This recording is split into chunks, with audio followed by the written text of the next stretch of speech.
Audio Jungle. Mind over muscle. Welcome to Mind Over Muscles, the podcast that dives into the inner game of sports performances. I am your host, LG Gaspar.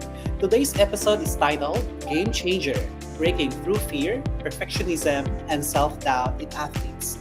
Mental blocks. We've all heard about them, but few know how deeply they affect athletic performances. Today, we're pulling back the curtains with our panel of experts to explore the mental blocks and where they came from, and most importantly, how to overcome them using research-backed strategies. Joining me here are three experts from the field of physical education and sports psychology. We have Ms. Cherry Bautista and Mr. Joseph Pasinading, together, of course, with Ms. Siti Rahima. Welcome everyone to our program. Hi, sir. I'm so happy to be here together with these three brilliant minds. Uh, Indeed, Mom Cherry, no, and thank you for having us, sir, and looking forward for a very wonderful discussion about mental block. Yeah, glad to be here and excited to talk about this important topic. Thank you so much. Yes, I'm also glad that you are here joining me today in exploring mental blocks in sports psychology. All right, let's start first with setting the stage up. Let's start first with Miss Cherry. Let's start with the basic theories. Can you help me explain what exactly are mental blocks in sports? Okay, so mental blocks are those moments when an athlete feels frozen or incapable of executing a skill they've performed countless times before. So it's not a lack of physical ability, but rather a psychological barrier. For instance, a gymnast might suddenly hesitate on the beam, or a swimmer may start over analyzing their dive and lose timing. These are often triggered by fear of failure. Sometimes Mm. it's perfectionism or crippling self doubt. And the worst part, they can be persistent and deeply frustrating. That's really sounds incredibly stressful, right, Sir Joseph? Indeed, sir, no? So, Sir Joseph, how do these blocks shows up across different sports? Okay, so thank you for that, sir Gaspar, on your that very good question. So before that, no, as what mentioned by Mom Cherry earlier, no. So when I talk about mental block, it is actually a psychological, no, barriers that prevent our athletes, no, to perform well in their chosen sports. So to give you a specific example, for example, in team sports, I know some of you here were basketball players or Mhm. volleyball players, right? And we have that so-called play. And if you have, and especially during that crucial hour or time during the game, it will really affect the game, especially if one of your players or one of you as a player would really have that so-called mental block. It will really destroy the game. Example, in volleyball we have that so-called play, no, in one or two or three. If one of your players would lost his mind and forgot the practice, forgot what he prepared, it would greatly affect the team and the conduct of the play. Even in teams, even in individual sport, it is actually present. Though the only competitors that you have is yourself, it would also be a challenge to you as because it might lead to worry, anxiety, that you might not able to get that award that leads to mental block. And remember that this mental block, no, is not just about a nerve. It is actually a psychological challenge that all of our players need to overcome. And as a coach, it is also our responsibility to make our players have that so-called mental toughness to face all those challenges. And all of this, I mean, regardless if you are the best of the best in that field or just an amateur or newbie from that field, you will really experience that mental block. But one thing is for sure, you can overcome that one if you really prepared well and master what you have and study the things that you need to do to perform in your specific field. Yeah, indeed. To add to that, they can also appear after an injury or a traumatic loss, becoming part of an athlete's identity if not addressed. They don't just affect performance, they impact motivation, well being, and sometimes even career longevity. Absolutely. And what I'm actually hearing from both of you is that these mental blocks run deeper than performance issues. They're psychological that can shape an athlete's entire experiences. Am I right? So it's not just about pushing through, it's about understanding, addressing, and supporting athletes holistically. That's something we all need to keep in mind moving forward, right? Yes. All right. Indeed. Now let's So proceed. How about Miss City? From a psychological standpoint, what are the theories that explain why these blocks occur? Okay. Actually, there are few core theories that help us understand this. Let me give you three of the common theories according to these are the Bandura's social cognitive theory, the Lazarus cognitive motivational relation theory, and of course, self-determination theory according to Desi and Ryan. So let me give you the Bandura's social cognitive theory. This emphasizes self efficacy. If an athlete does not believe in their own capabilities, their mental state deteriorates under stress. And the second one is Lazarus cognitive motivational relational theory. And this views emotional response as a result of how an athlete appraises a situation. Because if a competition is appraised as a threat rather than a challenge, it can induce fear or anxiety, which contributes to mental blocks. And yes, we cannot forget this one. Self determination theory. According to Desi and Ryan, this emphasizes autonomy, competence, and relatedness. If one of these needs is not being met, performance and motivation both suffer. Yes, no, that's spot on. These blocks are the product of ongoing interactions between the athlete's internal beliefs, their Mm-mm. emotional state, their environment. For example, let me think. If an athlete receives constant pressure, no, from a coach to be perfect, that external pressure can manifest as internalized perfectionism, making mistake feel catastrophic. Oh. I agree on what Ma'am Che no mentioned. And in fact, no, this is why it is important not just to what is one to treat the symptoms, but Mm-mm. instead we have to address a lot of things because mental block is actually not is actually present there. We cannot eradicate that one in our life as an athlete or now as a coach. In fact, in addressing this one, we have these three things that we need to consider. The first one is the cognitive appraisal.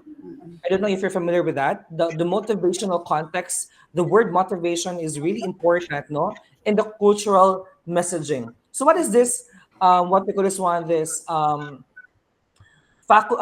for that. The cognitive appraisal. When we talk about cognitive appraisal, this is actually your the way how you judge or interpret a situation.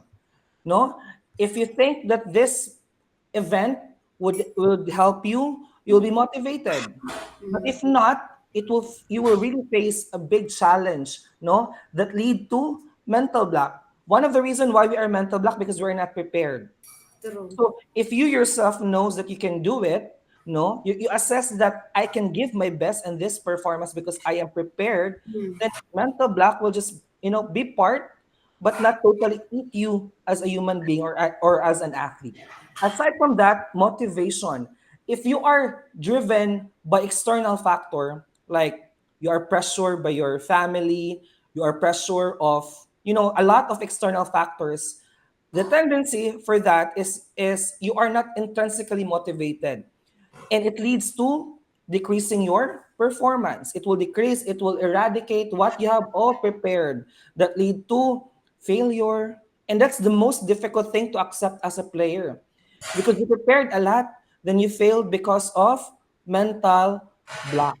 Aside from that, you also have the cultural messaging. It is important to understand that the circle or the environment is part of you, as how you take the competition. It is part of growth.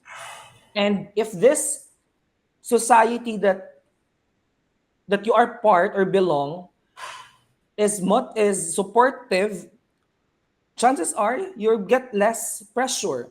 And remember, the main reason why we get mental block is because of pressure, fear, and anxiety. However, if it's the other way around, then chances are you'll really be experience this so-called mental block. That is how important to address all those things: the cognitive appraisal, no, understanding and knowing the situation. Second is the motivational context. If you are, if you really love it, no, if this is really an intrinsically motivated or just an extrinsic motivation. And the society, the people that belong, the people that part of your circle, your family, your coaches. As a coach, you really have to understand that you really have to support, no, your athletes. You should not be the reason why your athletes become leading to a poor performance. That's how you really make a change, no, in your performance. Yeah, thank you so much for that one. Exactly. And what I am actually taking from all of this is that mental blocks aren't just momentarily lapses. They're all the result of complex, layered psychological dynamics, and from how athletes see themselves to how they interpret pressure to whether their basic psychological needs are being met. It all plays a role. So real progress technically comes when we take all these factors into account and support athletes not just as performers but as a whole individual. With that, let's dive into the research that can actually help us to support in digging farther into mental blocks. So let's talk about evidences now. Mom Cherry, please walk us through some recent findings that support interventions in this area. Sure, there's actually a ton of it, but I will just be mentioning two. Like the study of Stamatis et al. On 2020 showed that psychological skills training, like goal setting, the visualization, and relaxation techniques, significantly enhance resilience and reduced performance anxiety. Then there's Yal et al. 2022, who conducted a meta-analysis on mindfulness-based interventions. So they found that athletes who practice mindfulness regularly reported better emotion regulation and focus under pressure.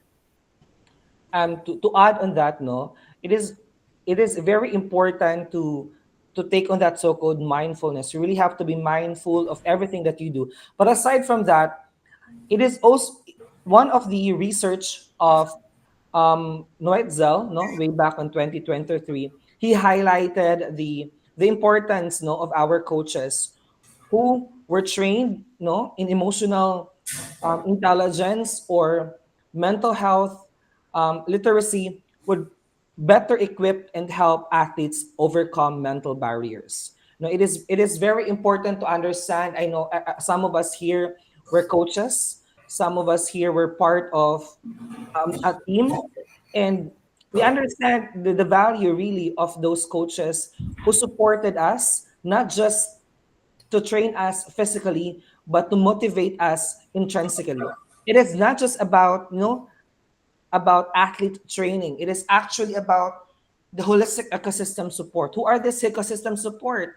As what I mentioned, your family, your friends, your co-members or your co-athletes, and especially your coach. These are part of the ecosystem that affects and influence you as an athlete. whether this ecosystem help you to become better or it is the other way around. So that's why it is very important to understand the importance of this ecosystem in your life. Yes, Sir Joseph, I do agree with that. And to strengthen our research highlights, I would like to add about Ekeland et al. 2023 that emphasized the value of mental health literacy in normalizing mental challenges, reducing shame, and creating more supportive environments. And that is according to Ekeland et al. 2023.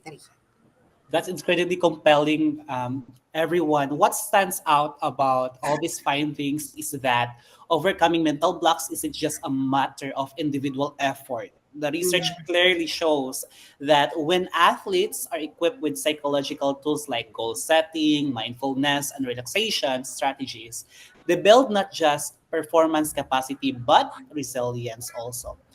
But what's even more powerful in this shift towards systematic support, it's not just about fixing the athlete. It's about caring environments where athletes feel free to understood and empowered. The fact that coaches trained in emotional intelligence and mental health literacy, this can make such a measurable difference, highlights how it is to include the entire support system in the process. And then there's a rule of mental health literacy, which helps to destigmatize emotional struggles and normalize the conversation around psychological challenges. So the big takes away and where is that addressing mental block isn't just a one-dimensional solution. Am I right? It is layered, evidence-backed approach that requires attentions to individuals, especially for our athlete, the coaches itself, and the culture of support as a whole. That's what leads to sustainable change, not just a performance, but in well-being and long-term athletic development. So that sets on to the research-based strategies that can help our athletes in encountering mental blocks. Now let's proceed with, of course, um, as what I have seen to the work of Miss Cherry. Now, Miss Cherry, can you? We saw. Actually, I saw. I've read your comprehensive framework in your recent paper. Can you help us work through with the Elite Performance Mindset Training Program? Yes, absolutely, sir. No. So I have been systematically reviewing related literature about mental blocks and how to handle this. How should coaches, how should PE teachers or physical educators, and anybody who is aligned to sports psychology can handle these types of issue. And so I came up with Elite Performance Mindset Training Program, or I'm calling it APMTP. This is a structured framework that includes 3 modules to address mental blocks from all levels. So anyone can adopt this with A or adopt this with O, depending on the level of readiness, no, of their participants. So in this framework, we have 3 modules. Module 1, we have Mindset Mastery Training. This module focuses on psychological skills like visualization, self talk conditioning, progressive muscle relaxation. We also have biofeedback and goal setting. So, these are the core tools to boost individual resilience and focus. The second module is called Team Resilience Collective. This involves creating supportive environments, including mental health circles, anti stigma campaigns, and the team pride that initiates that reinforcement collective identity. So this helps athletes not feel isolated in their struggles. And the third module is about the elite performance system. So this is a structural layer. It includes embedding mental wellness resources into training routines, providing emotional intelligence certification workshop for coaches, and shifting organizational culture with policies like effort over outcome. So this module will be assessed through metrics used in the program include we have first the athlete self-report. We also have the second is the coach feedback on emotional intelligence. And lastly, the objective competition performance data. Um, what I appreciate most about the EPMT, according to the study of Mancheri, is how it operates in every level. So it moves beyond not just teaching athletes coping skills, and instead building a culture where mental strength is cultivated, supported, and sustained. What we are seeing here is a clear message where mental health and elite performance are not opposites, they are interconnected. If we want a long-term success in sports, we need to treat mental conditioning with the same intensity and priority as physical training. Programs like the APMT aren't just innovative, they are actually essential, right? So that's incredibly actually comprehensive. It is really shows how change, it's not just about what happens in athletes' head, but across the whole system. Yes, exactly, exactly. No, we can no longer think of mental health as a side issue. It has to be central to performance. All right. Thank you so much for that one, Miss Sherry, of explaining the EPMT framework that you have. Now let's proceed with let's get practical now. Can I have Mr. Joseph? What are the strategies that athletes can use to tackle these mental blocks directly? Okay, thank you for that, Sir Lover. No, I'd like to commend Mom Che for that framework she created. No, as it really helped our community. In sports. But to answer the question of Sir Gaspar. No, actually, I keep on thinking this is actually a challenging question because I do believe that there's no one strategy fits all.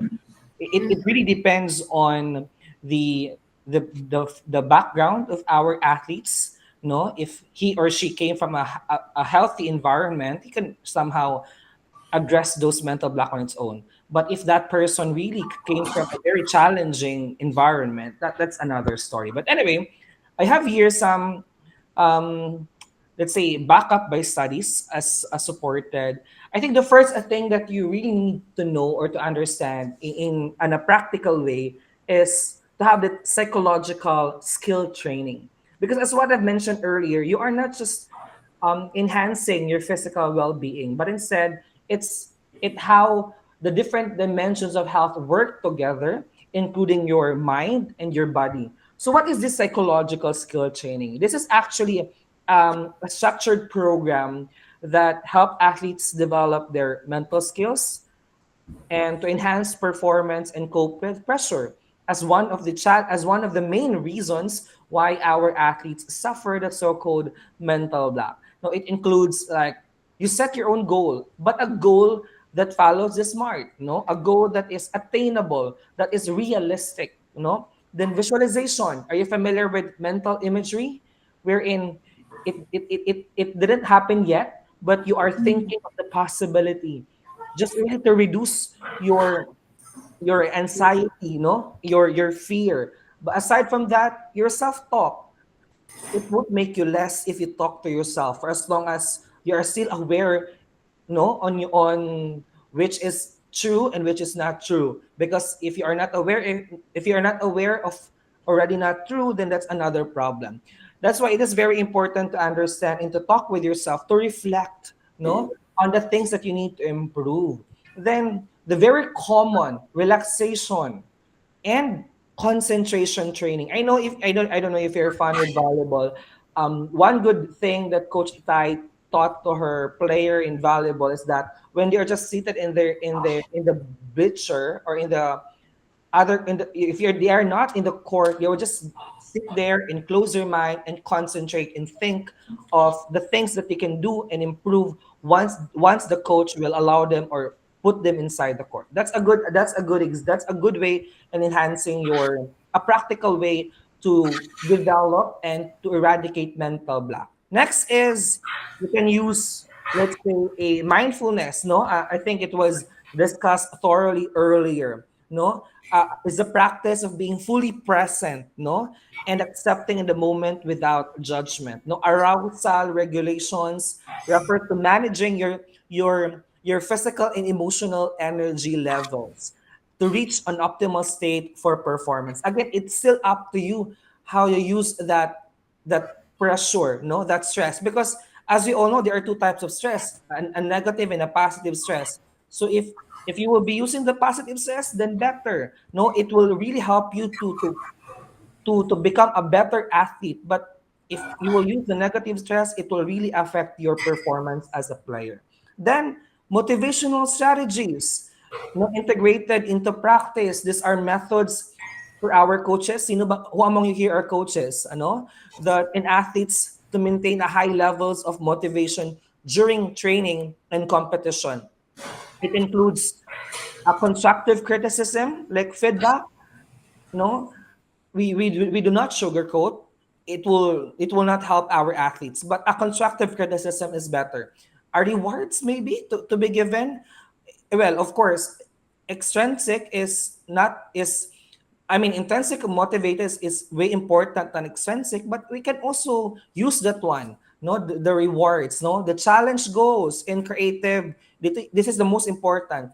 A supportive team environment. So I think those three aspects, those three practical no things can really help in terms of removing somehow or decreasing the mental blackness that you might experience, such as what I mentioned, the physical, I mean, so the psychological skill training, the mindfulness, and as well as your way of motivating your players. So that's it, sir. Yeah, no, All right. you mentioned, Sir Joseph, about the mindfulness, no. It really helps, no. These techniques can help athletes stay grounded in the moment. And it also prevents them from spiraling into what if thoughts. Yun talaga ang pinaka, yung what if. Even 5 minutes of breathing techniques, no? Meditation, it can reduce cortisol levels and increase clarity. Yes, Ma'am Cherry. And let's not also forget the social environmental strategies.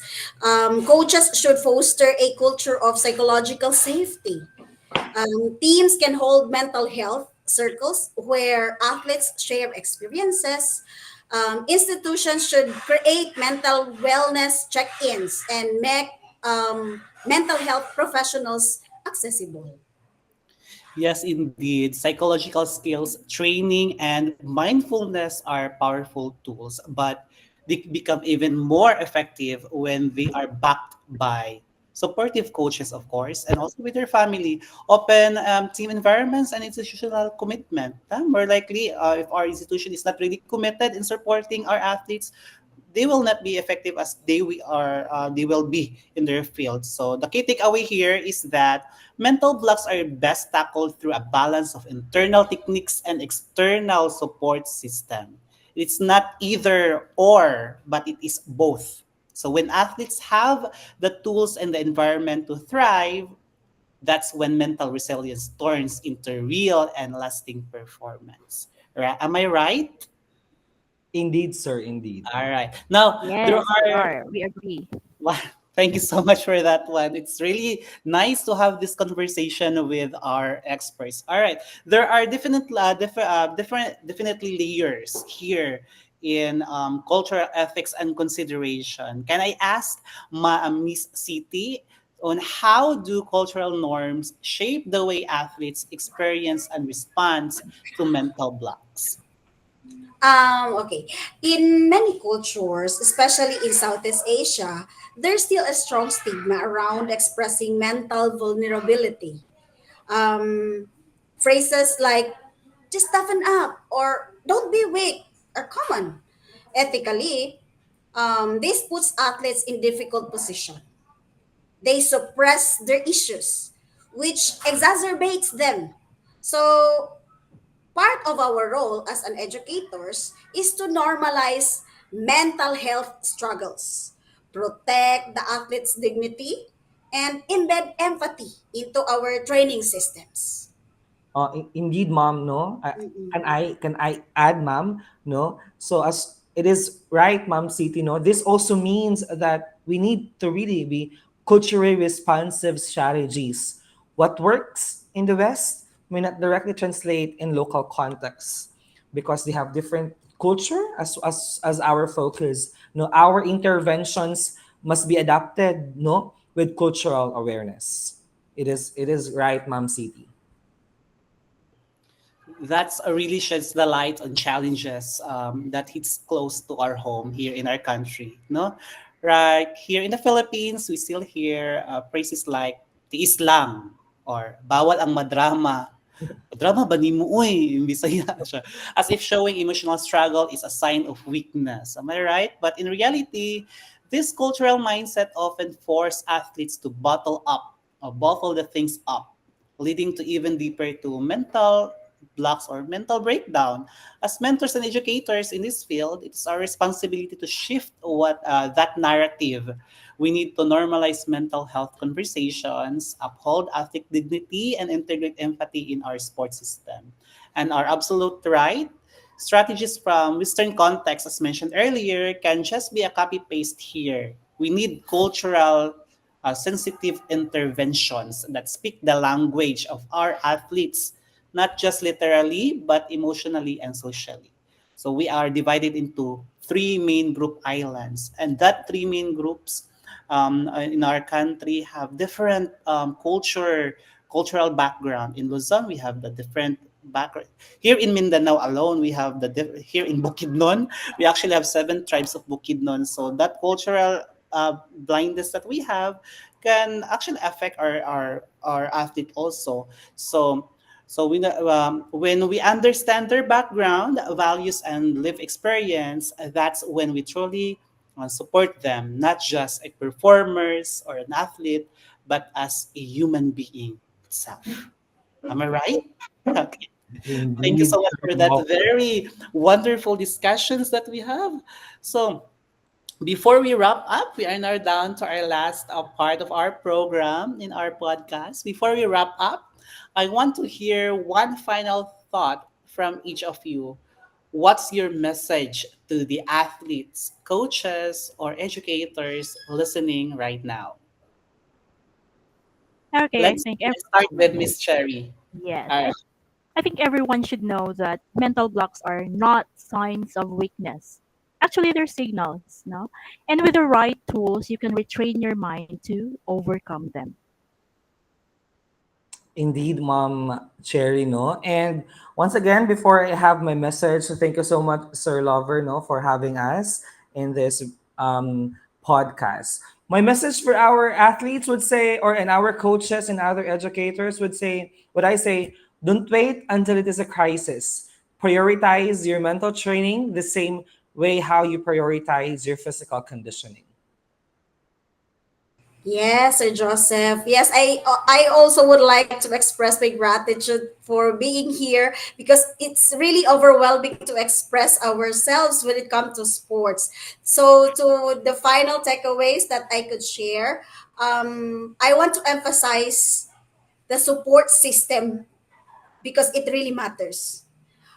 Build environments where athletes feel safe and safe to be human.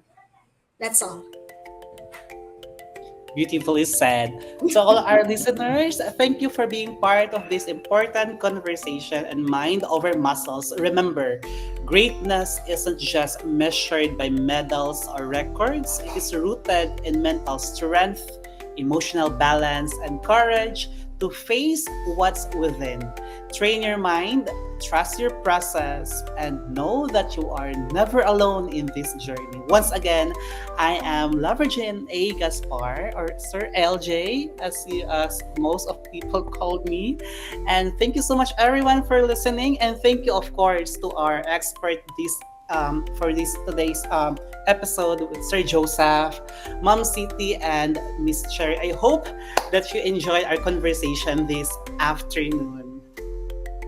Yes, thank you, Sir LJ, for inviting us. Thank you, everyone, for coming today. Okay, that concludes our podcast for today's episode. Thank you so much, everyone, for listening, and have a great day ahead. Madakol ha salamat.